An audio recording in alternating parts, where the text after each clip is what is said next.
everybody, I'm Carrie Tollefson, and I am so honored to be here with UCAN and Moms on the Run, and also Tina and Dina, and I'm going to introduce them soon. But I got to just quickly tell you about UCAN. You guys, I have loved this product for years. It is that product that gives us a long-lasting energy without the spikes and the crashes. It is amazing, you guys. If you haven't tried it, you need to try it, and you need to stick around till the end of this because there's a great offer that we're going to give you. But also Moms on the Run. Let's talk about it. I have my Moms on the Run shirt. I actually have my UCAN shirt on under here too. I represent both. I've been a longtime ambassador of UCAN. I am the National Fitness Director for Moms on the Run. It is a structured fitness program all over the country for women, not just moms. And you can run any age, any level, and any goal. And we want you to just come out, have some fun with us. And now I get to introduce Tina and Dina. So Tina, I'm gonna start with you. Tina Muir, you have been a longtime elite runner. You still are. You're a mother of two. You have a 2-year-old and a 4-month-old. You also are a lover of UCAN. But Tina, thanks so much for coming here today and sharing your story with us, but also your nutritional background and also just how you're getting after it all the time. So Tina, let's talk about you. Your podcast, your blog, your Running for Real is amazing. You have a great community. Give us a little information on who you are, a little background. I think you kind of said it, didn't you? I mean, I don't know what more I could add. I'm British and most people here are probably American. So there you go. I've got something different. You really have given up most of my story. I honestly don't know what else I could add. I like sweets. I like sugar. There you go. That's different. Well, the one thing that UCAN has is low sugar, if not no sugar. So that's really good. But listen, you have a 4-month-old baby girl. You have a 2-year-old baby girl. And now you're killing it. I mean, most of us have watched you on Instagram or in your newsletter every week that comes into my inbox, into thousands of others. And you're telling everyone on your podcast how you're kind of switching things up. You're going to the trails. You're not trying to worry so much about the pace. And you're having fun coming back from this second pregnancy. Yeah, it's I was actually saying to a friend this morning that it's really strange that after my first daughter Bailey, I really felt that not only a pressure of like I've got to prove myself, but also a just my body felt a bit weird. Whereas this time around, I've really been letting my body tell me what to do, and it's been working really well. Yeah, as you mentioned, I've been getting in the trails, which is something as a road runner I'd never done before, and I'm sure like you experienced, Carrie, maybe still do, or at least when you were running at the elite level, the idea of going in trails is terrifying because all you think about is rolling your ankle, and so I wouldn't go near it. And so now I'm loving it, but I'm also going to the track once a week to do some speed work. So my husband was my coach during my elite years, and I think he's horrified by what I'm doing right now because I'm doing like a 2.5-hour run in the trails, but then I'm doing like 300s a few days later on the track. So it's just like a mismatch of stuff, but I'm enjoying it, and I think that's the most important thing. And I think that's such a key part for me in my postpartum running is not trying to just be like, get back, especially in this year, and being able to just say, what sounds fun? I think I'm going to do that. Yeah. You know, you went viral not too long ago, right before you had Bailey, your first baby. And you were talking about how you did not have your cycle for years throughout all of your elite racing. And you were on my podcast, remember? And you still hadn't had it. And then like a month later, you were pregnant. So I think the women, and not everyone at Moms on the Run is a mom. Not everyone watching this is a mom on the run or a mom. There's all kinds of men and women that are going to be watching this. But it's really interesting to hear how your body went through all of these different things. And we're really blessed to have 2 more girls on this earth because of you. But really, you didn't know if that was going to happen.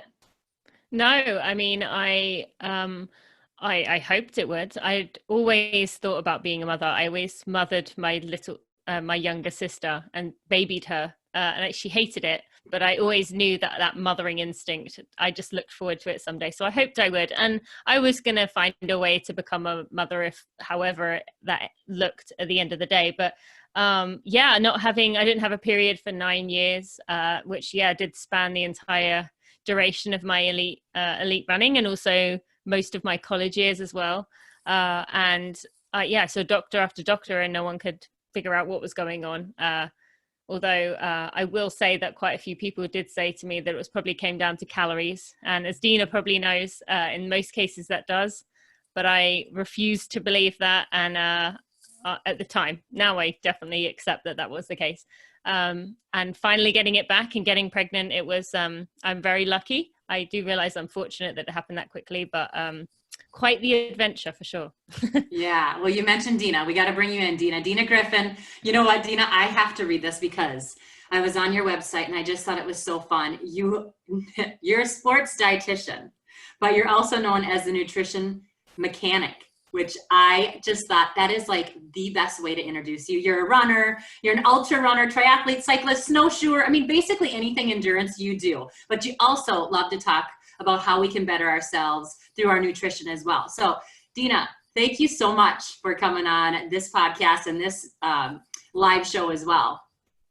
Thank you, Carrie. I am so jazzed to be here with both you and Tina and you know, Moms on the Run. Even though I am a dog mom, I am just in touch with a lot of moms with the work I do and training partners and so forth. It's such a great group. And of course, UCAN helping to present this.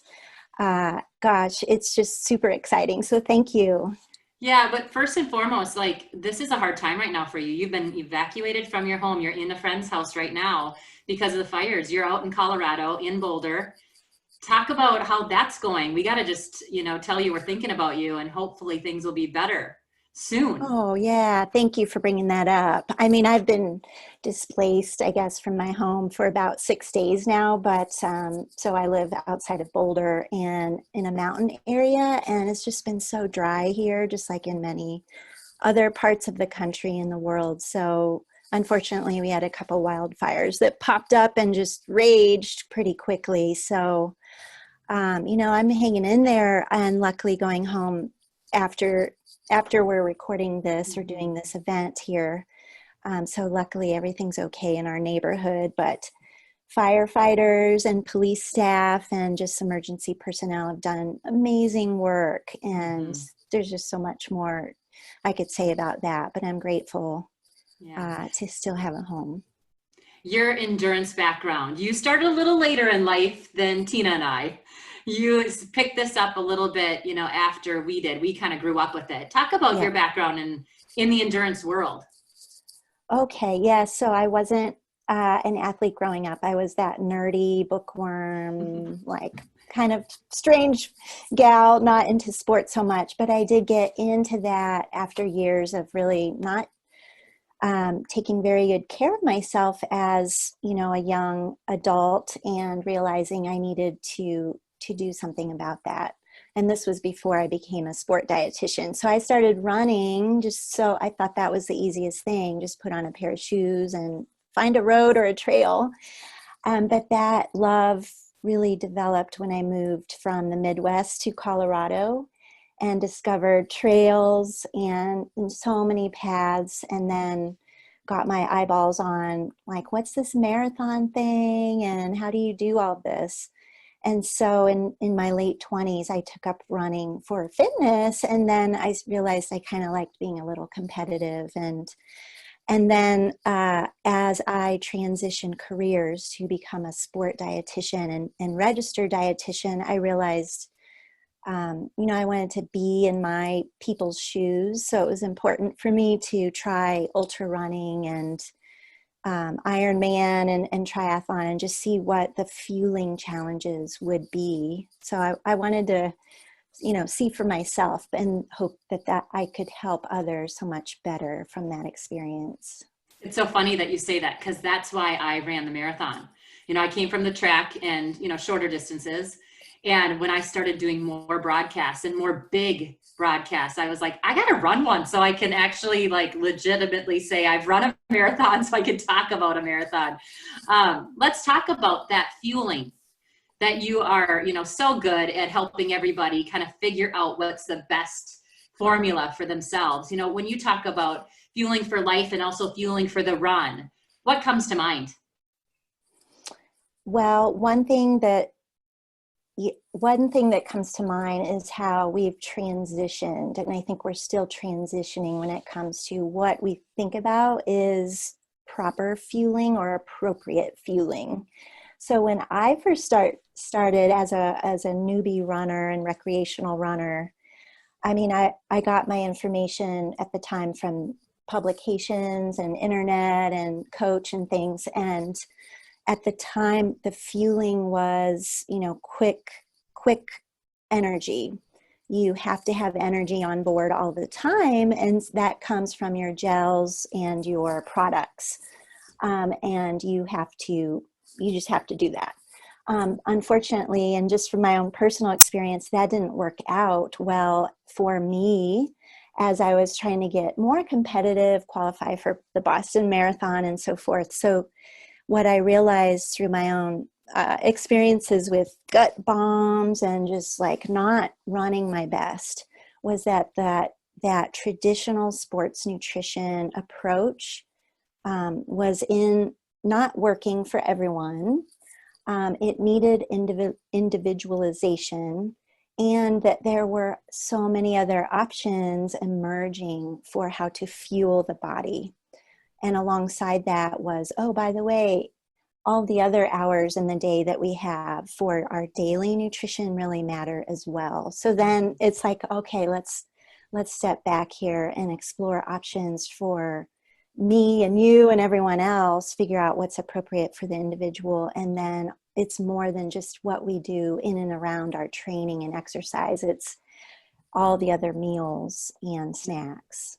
Yeah. So when you kind of just alluded to it, but let's dig in a little bit because, not all of us are so good with our fueling. Like if I could just be on UCAN products all the time, I probably would be much better off. But I like to have dinosaur nuggets every now and then, chicken nuggets. Like, I mean, I know, gross, right? But they're good sometimes, people. So I think that it would be important if you could just help us a little bit, Dina. What are your core nutrition principles? Like everybody knows we can do better, right? And maybe it's not always doing better by, making sure we're eating the right things, but even like in Tina's situation, making sure we have enough and she's now hopefully overcome all of that. But I mean, it's scary at times because we all kind of think we're doing it well, even in a situation where we might not be. So what are those little tips you have for us? Tips, yes, and core principles. I think if you had asked me 10 years ago, I would have had a different set. So that's one important aspect here is that, the science evolves, and it's important for all of us as women and athletes and human beings to keep our eyes and ears open to what is changing. So we have science to back things up, but then we have our own manifestation of, how does this science apply to me? And are there things we don't yet know from the science? But nutritionally, some principles that I like to teach or live by or have my athletes and everyone else here listening think about is just one thing is that there isn't a perfect. So I think with the inundation of social media and all of the messages and noise and internet stuff, it's hard to find our place and we can get really lost. And so I think it's important from a nutrition perspective to remember, you are your own context, and there's not going to be a perfect diet that works for everybody. We're just looking to be, a little bit better or more optimal and figure out what can make us thrive. So that principle is just, don't feel that there is a perfect that we have to strive for. It's just what's working best for you. Yeah. A couple other things that just come to mind here quickly would be if we can focus on things that are fairly simple in terms of a dietary pattern for each of us.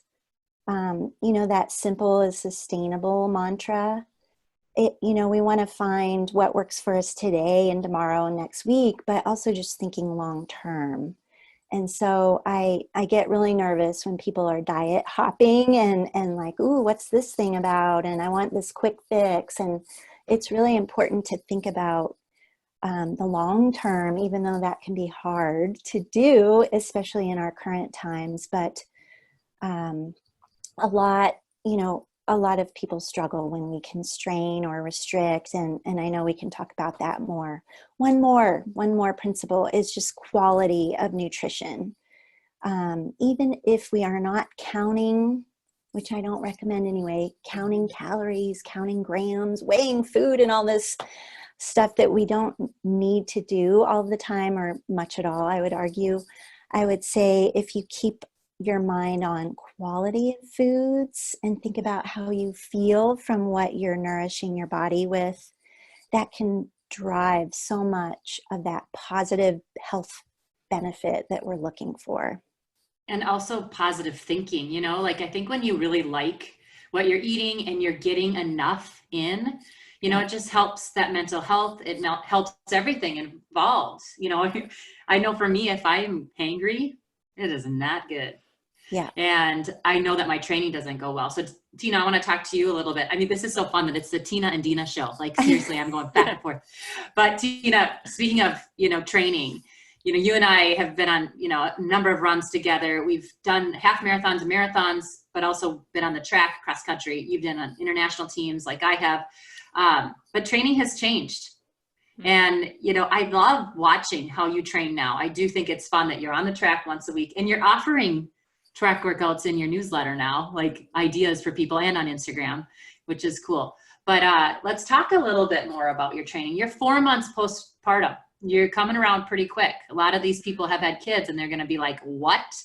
So how have you come back now, and how do you coach some of the people that you've coached to get back from long layoffs? Maybe some of the guys don't really know what it's like to have kids, but we've all been through long layoffs. Oh yeah, for sure. Well, firstly, I just want to say that, the workouts thing, sharing those workouts, it was kind of more of an interesting thing for me. It was a bit of an experiment. I was just going to the track. Actually, one of my friends, the neighbor of mine, was saying that she wanted to do a mile, and I thought, oh, I'll pace you in some things. And so I started doing that, and I started sharing, and people were like, what are you doing? And I thought, why are people interested in what I'm doing? But like you said, people are. So I was like, started sharing what I was doing each week. And yeah, now it's turned into this thing where I get probably about 15, 20 people do it each week right now, which is really cool. And I'm excited to see if it continues to grow, because it's such a random thing to give people 10 300s or 8 400s, like such speed things for what most people probably do the marathon cycle of spring marathon, rest, train for a full marathon, rest, train for it. Like, so it's interesting knocking people out of that habit. But another thing I want to add is that I know looking at me from baby 1 to baby 2, I would have been like, what are you doing? And like, how are you doing that? Because I was thinking about it this morning that I didn't feel like I had my body, and I'm not talking in sense of aesthetics, but just physically the way my body felt. It did not feel anywhere close to normal until I'd say 7 to 9 months. So now this time, I don't know why, but my body just seems to be handling things pretty good. But again, as I mentioned earlier, I feel like a lot of it comes down to there's no pressure. I have zero clue what my mileage is. I couldn't even hazard a guess if it was 20 miles or 40 miles. I don't know. And I think that's a lot of it, is that I might go out for a run and be like, oh, I don't really feel very good today. I'll just stop at 30 minutes. Or I might say, actually, I feel okay. And my husband has to leave at 6:30 in the morning. So I have some kind of restriction that I have to be home for him to leave. But I will kind of go longer or shorter based on how I feel. And with the trails, even more so. So I think that's been a real key for me. I've always said about listening to my body, but this time around, I feel like I actually am doing that. And yeah, having fun with it, because I think that's so much of the pressure after you come back from an injury, pregnancy, or whatever it is. Whenever we're trying to come back, we feel like we've got this time clock, and we feel like everyone in the world is like, when are they going to race? Like it's been 3 months since they've raced. Like, where are they? Whereas really, actually, everyone's just worried about their own running. And on, and like to you, Carrie, it probably feels like I had Chloe 2 weeks ago, because we all forget like how much time goes by in other people's lives. So yeah, I think a lot of it is just taking that pressure off. So that's kind of been my big thing. I know the other day I was really unmotivated and I was looking at my Strava and I was like, oh wait, can I skip today? Because I probably run 4 or 5 times a week. But you came up, I think your Strava popped up at like 6:30 in the morning and you had already been done with your run. And I was like, if Tina can do it with these 2 tiny little ones, I have 3 that are a little older. I'm like, get your butt out of bed. So what gets you out of bed? I mean, I think that's what a lot of people would like to hear too. You have to be home at 6:30 in the morning. You have little ones that are getting you up in the middle of the night. And I think the structure of your day has always been interesting for all of your followers, but tell our listeners today, like how you structure that day. Well, I want to start with saying that before people think I'm too much of a rock star, I have absolutely lucked out with my children sleeping. They both go to bed by 7 and they sleep till 7. Like I have absolutely lucked out with both of them. So that is a huge part of it. I don't think I would be able to do what I'm doing if I was waking up in the night, but I'm not. So I want to add that. Actually, I do feed my 4-month-old at 9 before I go to bed, but then that's it.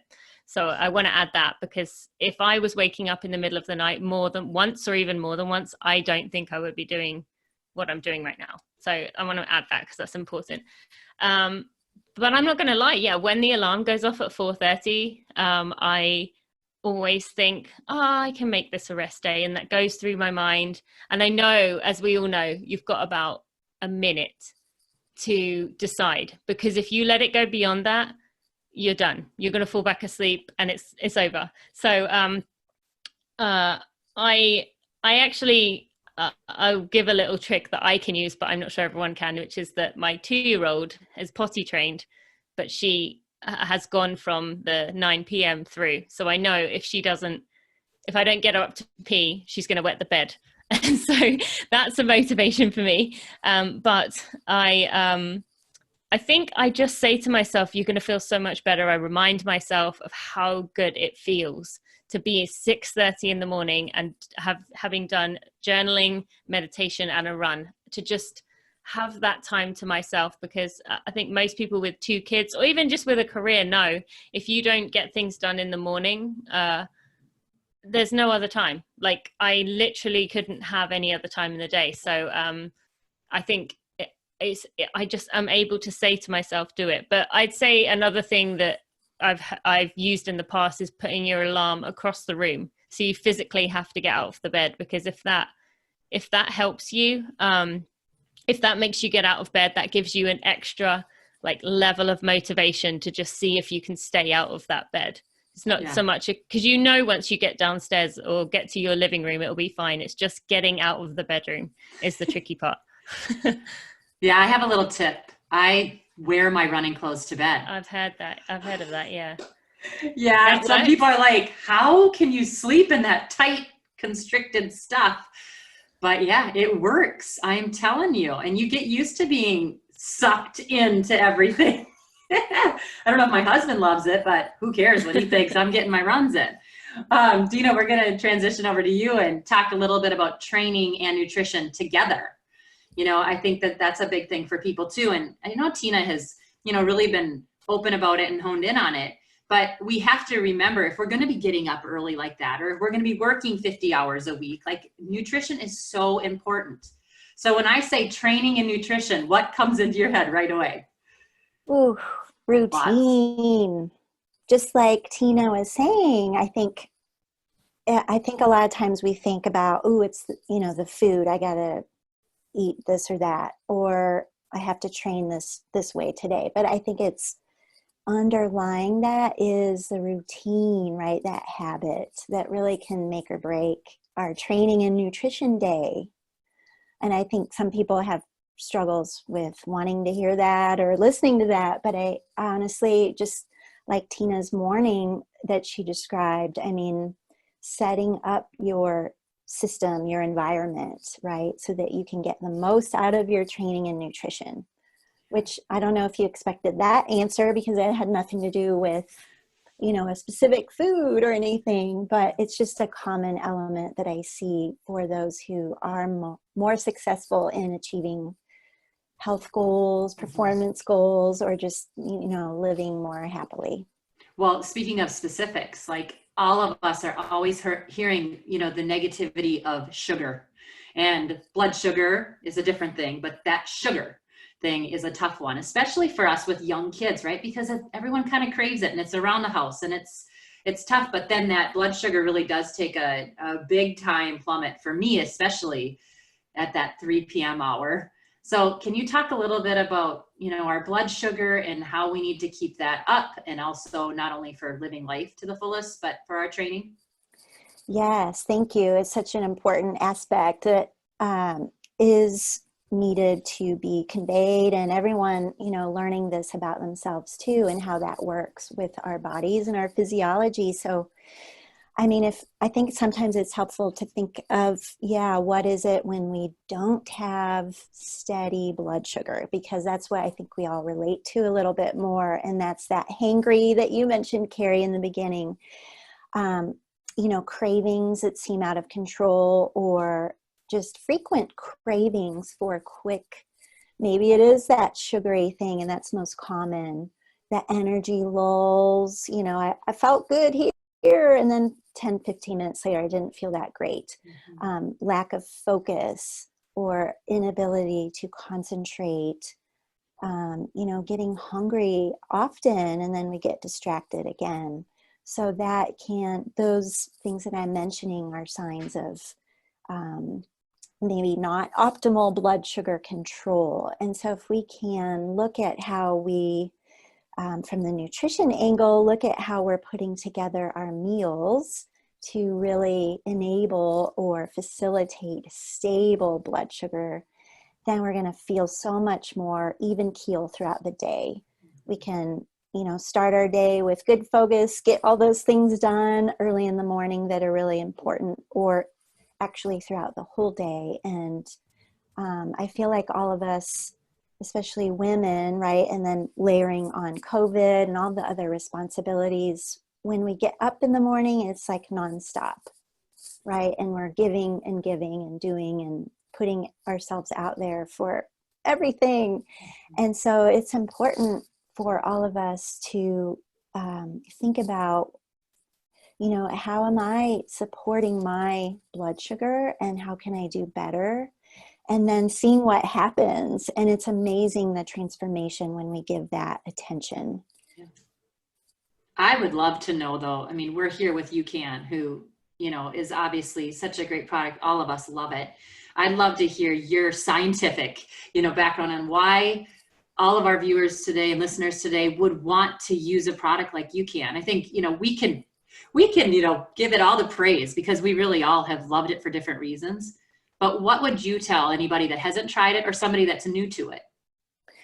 Yeah, one thing is, thinking of UCAN, I think people have a conception or misconception that it's a supplement, that it's, I've joked, like, what is this Frankenfood, or what is this thing that's been designed, right? But this is a food product. It's not a supplement. So there's an actual nutrition facts label, and the origin of UCAN has this very unique, special story. And, the fact that UCAN was originally developed to help Jonah, and I encourage anyone that doesn't know this story to learn more on the UCAN website, but glycogen storage disease, which is this very rare disease that this young boy had, where essentially his body and this disease doesn't allow for glucose production or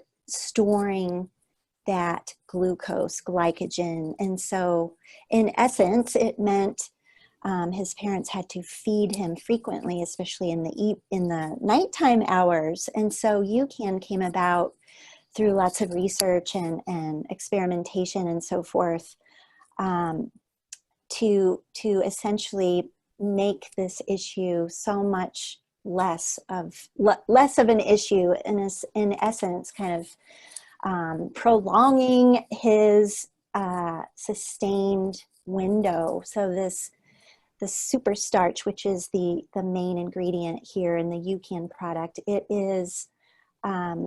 it's a cornstarch that has been treated with water and heat. There are no added anything, so it's just water and heat. But it changes the molecular structure such that once it's ingested, we have a very long, stable blood sugar reading, and that's even been validated in research studies. Then, of course, after the clinical application of UCAN was discovered, it was realized then this could help those without this condition. So, everyone can benefit from UCAN, again, because of how it works from a metabolic perspective. Mm-hmm. Empties from the stomach quickly, long-lasting carbohydrate source. Again, nothing added to it. So it's actually can be mixed into other foods. It can be consumed on its own, and we can talk about the products and so forth. But it's such a novel, unique energy source. I mean, I rave about it. I mean, it's just so helpful for a number of reasons, again, related to blood sugar as one of those primary benefits. I keep thinking about how maybe that's why Tina's kids sleep so well, because she's taking in so much of the UCAN and then she's feeding these babies, and my kids were the same way. I mean, that's one of the reasons I got so excited about UCAN was I was 4 months post with Everett, my second baby, who's now 7. And that's when I ran my first marathon. And I was using UCAN. And I remember Varun was kind of, teaching me about it. And, he hadn't had a baby until now he does, little Miles. But Varun, who the women at Moms on the Run know of Varun because he's helped us all out with all the product. But, that has been really a fun thing to hear that I'm going to benefit, but also my kids benefited from it, and they still do. You can see when Everett and I have our chocolate shake pretty much every day at 3:00 in the afternoon, we both feel better. We're good until our 6:30 or, whatever time we have dinner. And I really think it works. Tina, talk a little bit about how you use UCAN and how important it is to both your training and your everyday life. Yeah, well, just to backtrack a bit. So when I was running as an elite runner, for many people who don't know this, I solely fueled with UCAN for my marathon PRs. Which are what? Can you just tell the people? 2:36 is my marathon. Which is what per mile? I think it's just under 6, maybe 5:58. I think. I can't even remember, to be honest. Somewhere around there. But yeah, so during those races, I only had UCAN. So I had I had a sweet potato and almond butter before the race, and then after that, 100% UCAN. Nothing else. I took UCAN every 3 miles, and that was all I had. And I ran my PRs with that. I felt like I didn't have the crash of energy, and I really did feel it in every sense what they claim. And then I want to add, because people are going to say, well, that's all right for you as an elite runner getting your bottles handed to you. But then my most recent marathon, which was Boston 2019, I was not in the elite start. I went in the masses. And I carried it I've told the story about how it was a hot day that day, but I brought the wrong pair of shorts that didn't have pockets in them. So I wore capris on a 70-degree day, because it was either wear shorts and don't have UCAN, or wear capris and have my UCAN. So I chose the capris. So hot, was melting, but I at least had this thing I could trust and rely on. So that, for anyone who's saying, well, that's okay for you, I carried it. Because that's how much I believe in it. Now, I was joking with you guys last week about how I pretty much, I don't know, I honestly say this from the bottom of my heart, I don't know what I would do without my UCAN products, because I eat at least a bar a day. That's what I have before I go on my runs in the morning. I wake up, eat it. And I've mentioned in my newsletter, Carrie, you may have seen this, that once I even was running to the gym, my gym used to be about a 2 or 3 minute run away from my apartment. And I was running along the road to the gym, eating a UCAN bar because it doesn't bother my stomach. It just is so easy. So I have that before I go. And then I always, most days I have a smoothie with my daughter, and we put 2 scoops in there of either the protein version or just the energy, just the regular super starch. And if I don't do that, then I have 2 scoops of the protein powder in milk. So it's always a part of my day, and I honestly don't know what I would do without it, because I do have that history of not having enough calories. And if I remove those calories from UCAN, I don't know what I would fill them with. So I would probably be at risk myself right now for probably more not being able to continue breastfeeding. So it's helping me with that. But even if I wasn't, I think I'd be at risk of underfueling. So I can't say enough. And I genuinely mean that from the bottom of my heart. I know, I do too. And I saw the other day, you dropped your whole fresh jar of almond butter that you made by scratch. And now UCAN just started promoting that they're making an almond butter. Maybe it was Varan. Maybe he somehow swiped my jar on the floor so that I could use the UCAN version. He's like, stop making that. Well, we're ready to get our shipment as soon as we can, because that's going to be amazing. All right, Dina, you are doing these long races. You'll do ultra races. You will do Ironman. You do these long hauls, and you being the dietitian and the, amazing woman that knows how to do it all with training, racing, and eating. What do you do while you're doing these long events? Because there are some women and some men that are on here listening today that do a 5-hour marathon, do a 6-hour marathon. But then there's also people that do run 2:36 like Tina. So can you talk a little bit about how you've incorporated UCAN and how you use it? Like, let's talk about that, because a lot of people have tried it, but maybe there's some tricks that you've used over the years or now you've figured out. Ooh, good. Yes. I mean, that is one of the beauties of UCAN, is it's so versatile, just like Tina was saying, putting it in different kinds of foods, or having liquid, or have the bars, or making your own goodies like the almond butter, even though now we have UCAN's almond butter, so we don't have to do that anymore. But I think that's important to remember, especially for us endurance athletes, but any kind of athlete, so strength athlete, team sport, you name it, the type of athlete, is that we want a reliable, trustworthy, energy source that works with our metabolism, works with our physiology, and so that we can hit higher intensities when we need to do that. We can sustain our, low to moderate intensities for endurance sport, burning fat better, so we have fat and carbohydrates stored in the body, and we have so much more energy pool from fat. So if we can tap into that and maximize that energy pool throughout our training and racing, that's ideal. And the other bonus is not having GI distress, which is so common with endurance athletes in particular.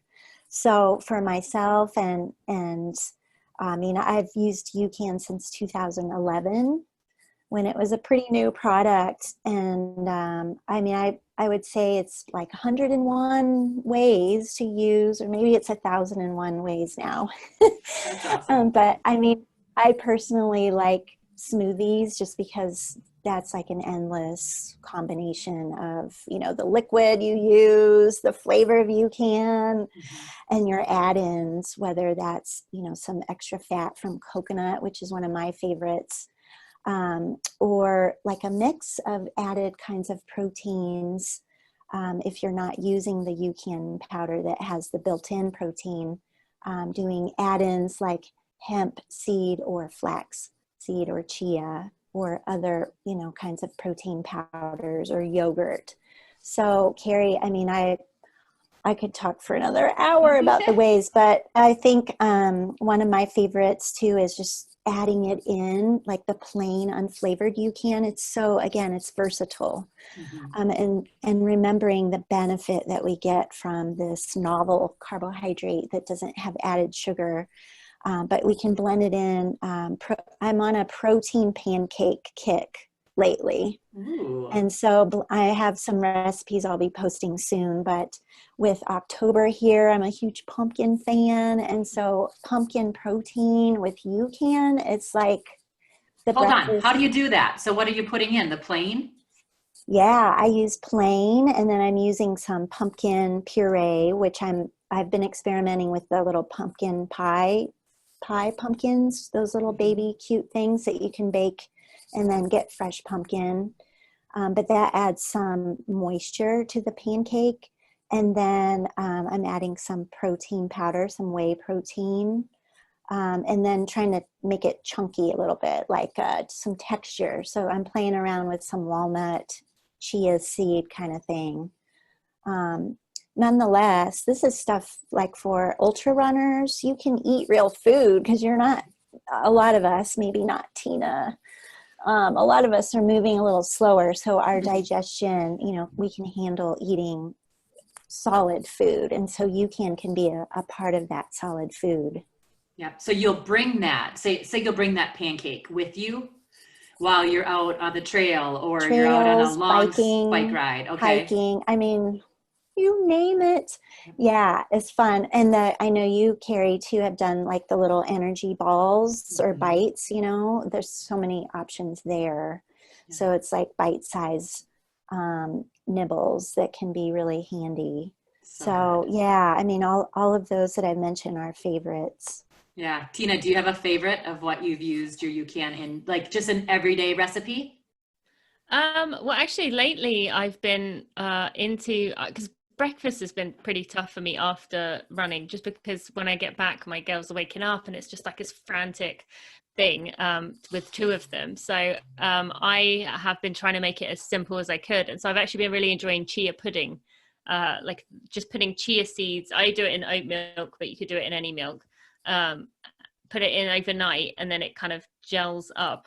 And then I put a scoop of UCAN in that, and then maybe add some hemp seeds, as Dina mentioned, or flaxseed, maybe a little bit of vanilla. But I've been using the cookies and cream UCAN, so I don't feel like that needs anything else. And then just mix it up, and then I can just eat. I can kind of like that while I'm running around.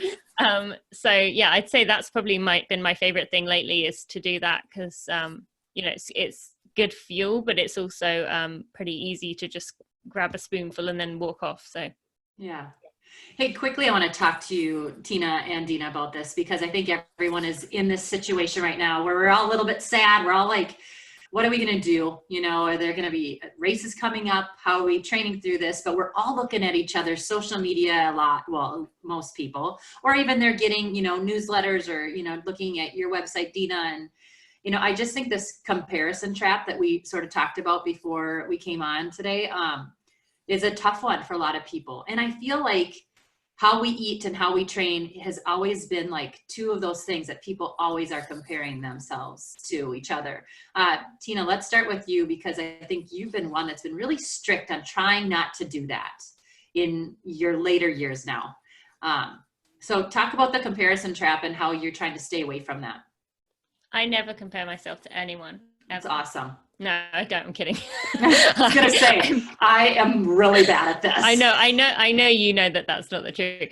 I am definitely guilty of this. And yeah, that's why I've been very vocal about trying to help people with it, because, I come across plenty of people who say to me like, oh, I love social media. I don't know why you always bash it, because I love it. And I'm like, well, do you ever see people, before it was going on vacation, but now it might be like people who, have been working out a ton and they're looking like ripped, and you're looking down and you're like, ugh, like, what have I done?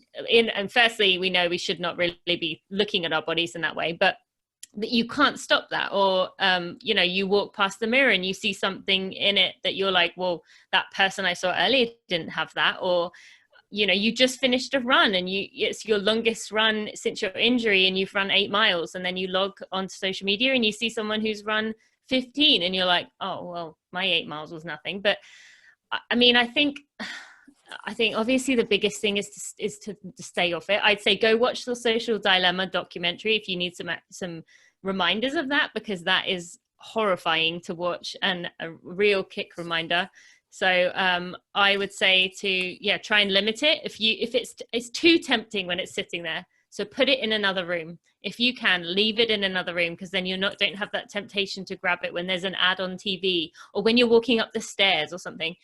But then I would say beyond that, if you looking at a picture, makes you feel bad about yourself in any way, mute that person or hide their stories. And I know that you don't have to unfollow them so they know, but you can mute people if it makes you feel bad about yourself, because yes, there's politics involved in that, like my cousin might know I'm not following her anymore, but if you mute that person, it's not you're just saying right now I that's upsetting me and I need to look after my mental health. And especially this year, I think that's important. So that's my biggest tip. I love that you know how to mute people. I didn't know how to mute people. You can mute people, yes. Okay. Hey, Dina, let's hear from you a little bit about that. I mean, it's tough. And I think for me, it's crazy, you guys. If I post a picture of me eating Fritos or having, tater tot hot dish or drinking a Dr. Pepper, I mean, I love UCAN, but let's face it, I'm not going to be drinking it 24/7. It just doesn't happen in the world. I get more likes on that than I would if I were eating a salad every day, because I think people just assume that's what I do. And really, if they knew how I ate, they would be like, oh my. But, it's hard, like, to see that people really need to see that validation that it's okay to have a milkshake every single night like I do. How do you deal with that, Dina, with your clients, but also with yourself? I know, Carrie. I mean, unfortunately, the impressions we feel that we need to make these days, or a lot of us feel we need to make, it's just driven by social media and what the influencers are making us feel like we have to do too. And so I think trying to remember being true to yourself, being genuine is so important, and that we each have our own context here, right? And so it's so easy on a two-dimensional screen to like compare, oh geez, I don't have that, this or that, but remembering that what we see on the internet and TV and elsewhere, Netflix and so forth, it's not always real, and there's masking of like that reality part. So I think just coming back, like being in your own shoes, and just like with Moms on the Run, and us here today, is just having a positive support system, or one that, it doesn't mean like we're happy all the time, but it's a group or a collective that you do have some commonalities with, but you can be genuine and just be yourself, and there's support there during the hard times, and there's ideas and ways that we can lift up each other. Yeah, I think that's so true. I mean, like you said earlier on too, if we're just moving our bodies and doing our best to get out the door, I think we can have a little bit of fun with our eating. And that's what I'm sure you would want all of us to know, is that our diets should be fun, enjoyable. I mean, the social aspect we're missing a bit here these days with COVID, right? But I mean, I think people think, oh, the dietitian, she doesn't eat pizza or tacos or chocolate milkshake. I'm like, yeah, I do, because I like to have fun and I like to enjoy it. And everyone should be able to enjoy food and not feel like it's some sort of negative, or that we're, doing wrong. Of course, we all want to be more healthy, or at least that, that is part of living a long, having a long life is doing good for our bodies more than harm. But having enjoyable foods needs to be a part of that, whether it's a broccoli or a chocolate milkshake. Those things fit, and that's part of being human. Yeah, I had a couple questions from the audience come in, and I'm going to let you guys take one. So I think I'm going to start, because I do think, Tina, we heard you talk about breakfast has been tough, but one of the questions is, what do you eat for breakfast? the first meal of the day. And I think I'll also, just to add on to that awesome question, maybe you could talk about how you eat before you prepare for a long, like, trail run, like a 2.5 hour trail run. You alluded to the fact that you sometimes take a UCAN bar and that's it. But there's got to be other days where you have to eat a little bit more. Mm-hmm. Yeah, absolutely. Yeah. The UCAN bar is just for my regular daily runs. I guess I'm still experimenting because I've only done 3 of these longer runs. And it is a lot. That's the biggest thing I've noticed, is that it's a lot slower. So I don't feel like it's as intense as before. And I do take UCAN with me on those trail runs, so I'm drinking that constantly while I'm running. But beforehand, I've been into, I've always loved banana on toast since I was a kid, and not with peanut butter or honey, but just butter. I know a ton of people like peanut butter and honey, and it's probably more filling and nutritionally better. But for me, I'm a butter girl. I just could eat sticks of it. And I go through a ton of it. So I just love banana butter and toast before. But yeah, breakfast has been a real challenge for me. And I do find myself, I actually make quite a lot of the sweet potato breakfast cookies from Run Fast, Eat Slow, the cookbook, and the superhero muffins, and have them on hand, because I'll be honest here, like, a lot of the mornings, if I don't have something easy to grab like that, or that chia pudding, I will put off eating until 10 o'clock, not because I'm choosing to, but because I literally am just running after the kids, and I don't want to have to, the thing I would grab if I was going to grab something would be a cookie. And I don't want to be showing my 2-year-old that I'm eating cookies at 8 a.m. So I need to have those preparations. So I think making those sweet potato cookies and the superhero muffins is another of my things that I do, or like a pancake, like Dina mentioned, something that you can grab and eat quickly. That's been a key for me. I love that. Dina, I'm going to have this question go to you, because this is really important, because I think all of us want this. They ask, how can I skip the midday sugar I keep thinking I need? And everyone kind of wants that midday pick-me-up. So what would you recommend? Yeah, it's such a common time of the day for us to start feeling tired, lose some mojo, energy, focus, hangry monster. So I like to have folks think about looking back in time for that day, and really, like Tina was just saying too, starting your day, how you start your day from a nutritional perspective, regardless of the time, but ideally, especially for those of us more active and needing our brains to be on too, is just starting your day with protein, quality source of carbohydrate as like your general targets. But mid-afternoon, take a look at what's going on at lunch or that midday time frame.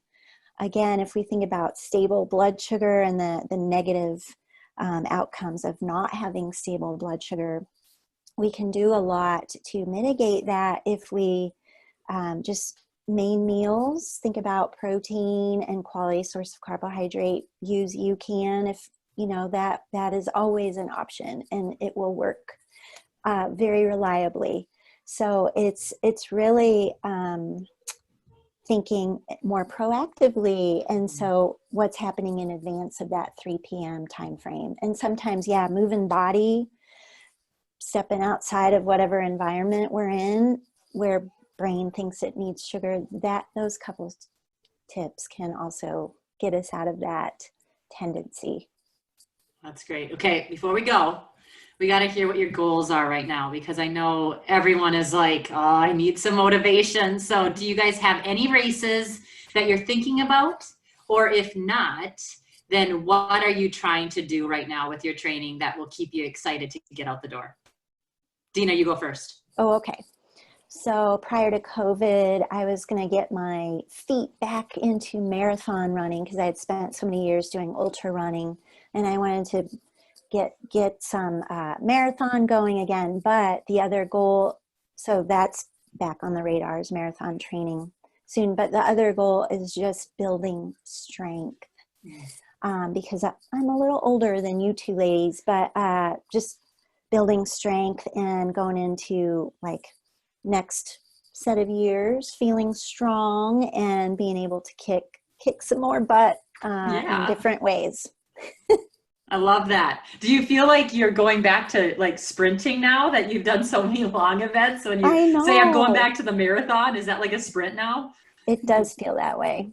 Yeah, I'll be honest. That's awesome. Tina, what are you thinking about?